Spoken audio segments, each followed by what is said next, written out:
Hey guys, welcome back, and for this video I'm going to show you how to add coworkers to your workspace in Slack. So first, what you want to do is just click on add coworkers right here, which can be seen under the direct messages section.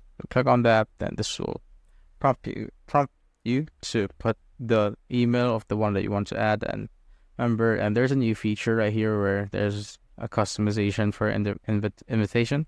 Just click on that, and as you can see, these two new ones pop up where new members will automatically join your workspace default channels and these.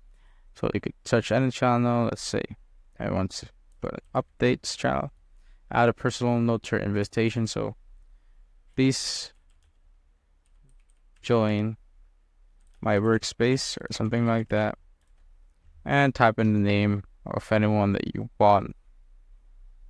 So basically, once you've typed in, just need to click on send and it will automatically send it to them. Or either way, you could copy the invite link where when you paste it, anyone who clicks on this invite link will automatically be invited to this workspace. And that's it, guys. If you have found this video helpful, simply leave a like below and subscribe because it helps reach more people. See you on the next one.